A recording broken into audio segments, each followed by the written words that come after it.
Alors, on est là, Ron, Et si Dan vous et voulez moi. acheter la maison de Saku Koivu, elle sera mise en vente d'ici quelques mois. Ah, mais tu parlais de la maison. là, tu viens d'annoncer tes Tu couleurs. parlais de la maison de Michael Vick. Ben ouais. Saku Koivu. La maison d'Alex Kovalev, elle? Elle a mis le condo en vente également. Bon, OK. Fait que pourquoi tu dis ça? Si tu nous dis ça, je te connais comme je t'avais tricoté. Pas comme si je savais, moi. Non, c'est juste que c'est... Non, c'est parce que si tu as lancé ça, quand tu vas à pêche, toi, tu as toujours un gros mené après ton hameçon. Alors, pourquoi tu me lâches ça? Parce que c'est tout fini. C'est tout fini. Qu'est-ce qui est fini? Y a-tu quelque chose qui ferait qu'on les garderait tous les deux Coupe Stanley? Ah, Coupe Stanley. Coupe Stanley, c'est pas... Coupe Stanley, parce que finale. Parce que Saku est bon en série. Saku a 16 buts en 50 matchs, 45 points. C'est un gars d'un point par série. Voulez-vous que je vous en raconte une maudite botte? Vas-y. Ronald a passé la nuit debout en compagnie de ses amis au poste, Jérémy et compagnie, et Fred et tout ça, à faire des calculs. C'est un des pires joueurs de l'histoire dans la deuxième moitié de saison, Saku Koivu, que j'ai connu dans ma vie, dans tabaslac de vie de Calvas. Il y a 17 buts en 142 matchs. Il y a un but en 20 matchs en deuxième partie de saison. J'ai jamais vu un pire joueur de même de ma vie. Un joueur de premier, deuxième trio, j'ai jamais vu ça. Il est pas capable. Trop petit. Dans la deuxième, depuis malheureusement sa maladie, depuis 2002-2003, ce gars-là a 17 buts en 142 matchs. En deuxième moitié de saison. Quand c'est supposé de lui, et je parle là, de janvier à mars, de février à avril, j'ai toutes les dates, tous les buts. Hey, écoute bien, de 3 en 19, 0 en 23, 2 en 27, 6 en 27, 4 en 21. C'est ça. Pas fait des calculs pour rien. 17 buts écrivés dans votre grand livre en 142 matchs dans la deuxième moitié de saison. Ça veut dire une chose. En série, il n'est pas pire. Ça veut dire une chose. Ça, c'est un. Ça veut dire c'est tout fini. Hein? C'est tout fini.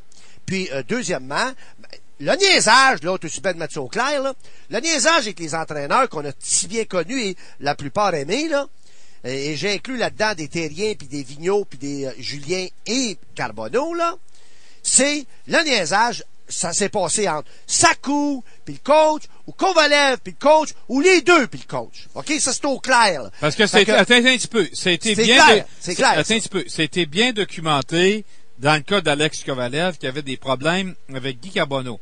Mais le contraire, j'ai toujours entendu Guy encenser et défendre son capitaine. Non, mais là, est-ce que vous avez entendu le contraire? Parler, là? Ben non, mais parce que là, je pouvais pas quand il était là. OK. Là, il est plus là. Ben, vas-y. Ben, va te le dire, moi. OK? Entre autres, l'année passée. Quand lui, là, il donnait ses consignes, là, Guy, là, donnait des consignes, là. On fait ça, on va essayer ça, on va faire ci, on va faire ça, puis ça court d'entrer dans le vestiaire après. C'était à baboune, assis dans le sol, moi je suis pas d'accord. Puis les entraîneurs se réunissaient là, pour parler de ça.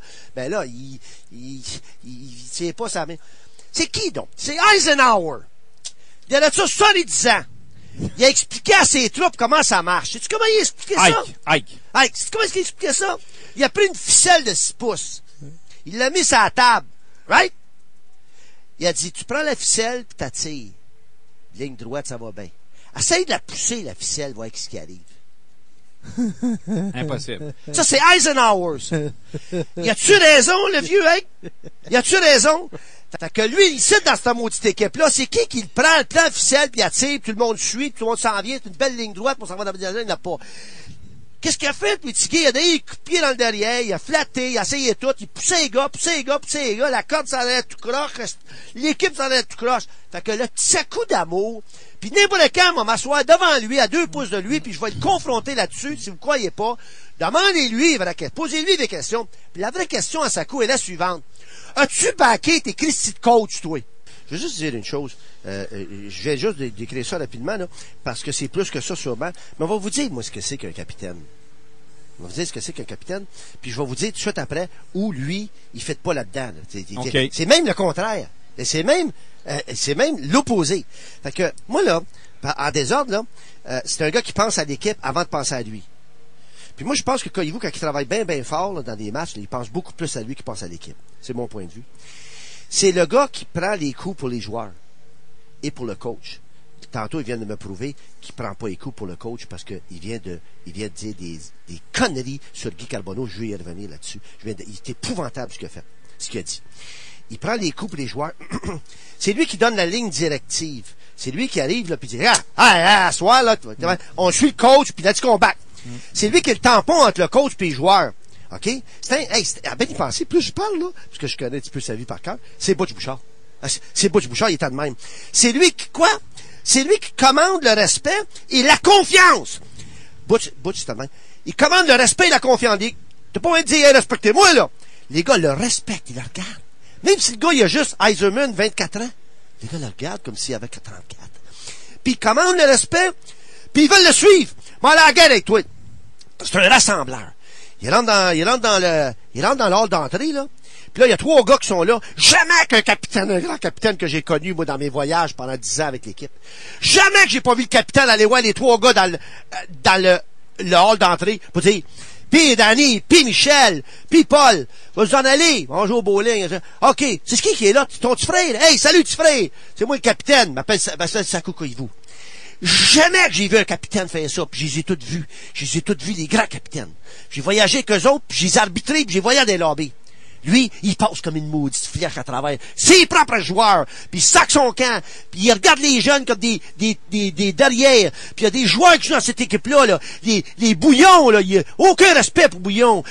Carey Price, 0 respect pour Carey Price. Je vous le dis, c'est la vérité, OK? Je continue. Fait qu'il est l'opposé de ce histoire. Tout le monde veut être en sa compagnie. De la crotte! Il y a à peu près 5 gars qui voudraient peut-être être en ta compagnie dans cette maudite équipe-là. Qu'est-ce qu'ils font les 20 autres? Les 20 autres, ils voudraient bien, ils veulent pas. Ils ouvrent pas la porte. Ça. Fait que vous allez me dire à moi, j'enlève rien, c'était bagarreur sur la glace. J'enlève rien. Je suis en train de vous dire, c'est probablement, incluant Keane, le pire capitaine que le Canadien a eu depuis, je me souviens plus quand. Puis ça, à cause de quoi? À cause que lui, quand il est arrivé dans l'équipe, même on a fait un choix, bête sur jeu, on va te garder avec Danfous. C'était lui qui était supposé de soulever les foules à cause de son jeu, amener l'équipe à des Coupes Stanley à cause de son jeu et son talent. Puis on lui a donné le C. Quand on lui a dit, joue donc rien qu'au hockey, toi Armand, puis t'es un centre numéro 2. Mais voilà, c'est qui Sakukoivu. Puis ceux qui m'écoutent, les Anglais, les Français, ou n'importe qui m'écoutent et qui disent, t'es pas correct envers lui, vous venez d'avoir la maudite vérité, là. Apportez votre propre jugement. Wow! Là, tu viens de te vider le cœur, mon Ben, tu peux pas le faire quand le coach est encore là. Tu peux pas le faire dévoiler des choses que tu peux pas le faire. Là, tu le fais. Fait que moi, je souhaite bonne chance aux Canadiens d'ici à la fin de l'année. Okay. Puis après, je dis, assurez-vous juste d'une chose. 3 choses, en fait. La première, assurez-vous que Kovalev... C'est la première. Assurez-vous de gagner. Assurez-vous que Kovalev et Koivu soient plus là l'année prochaine.